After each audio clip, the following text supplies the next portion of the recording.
Well, England facing Belgium here for the first time since 1999 and the first time at Wembley since 1964.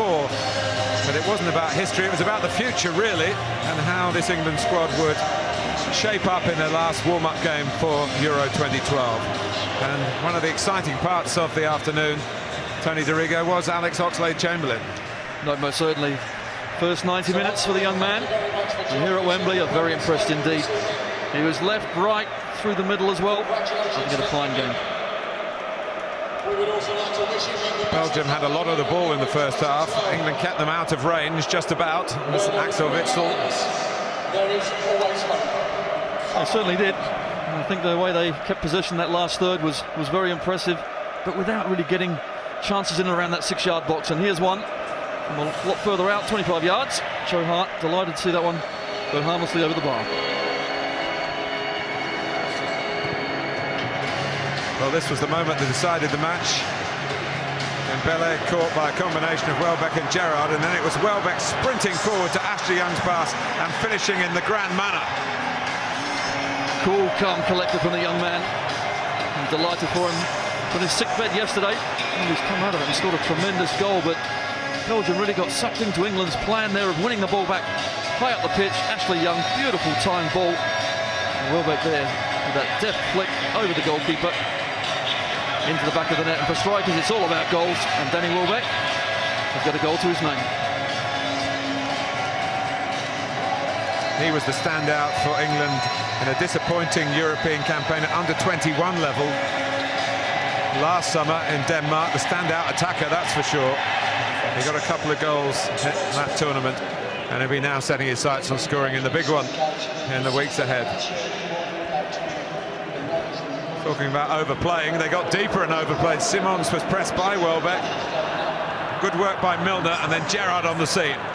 That's right, and we don't often see Steven Gerrard now on the edge of the box these days, but that's what happens when you get good possession. You press high up the pitch, and when you do win it back, Steven Gerrard's in these sorts of positions, and then he can show his skill. And Mbele beating all ends up there. Unfortunately, Milner couldn't quite find the target.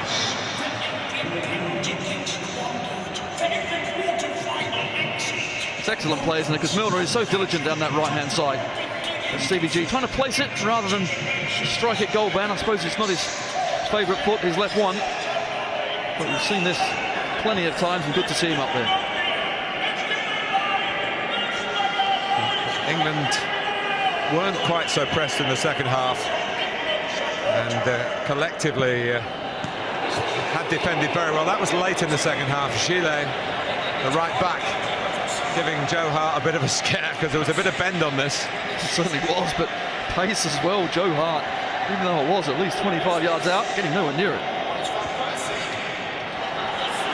England with a raft of substitutes on now. Theo Walcott, one of them. Jermaine Defoe, another. It was a typical Defoe moment, except it didn't go in. No, that's exactly right. He moves it out of his feet. Very difficult for defenders to defend against that sort of speed when the ball's at his feet. It's there, right foot bang, and he hits it so early. Keeper, absolutely no chance.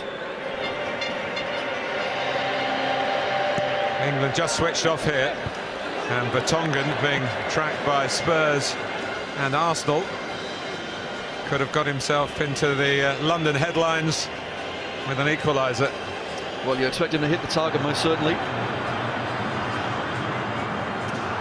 Well, all the brightness that Defoe brought to the proceedings, and Walcott too, encapsulated again here, but went for too much power rather and lost control in the shot. I just thought he was actually going to hit it back across the keeper, but Walcott there. It's a beautifully weighted pass as well into Defoe. Back across would have been better, but he was nice and bright.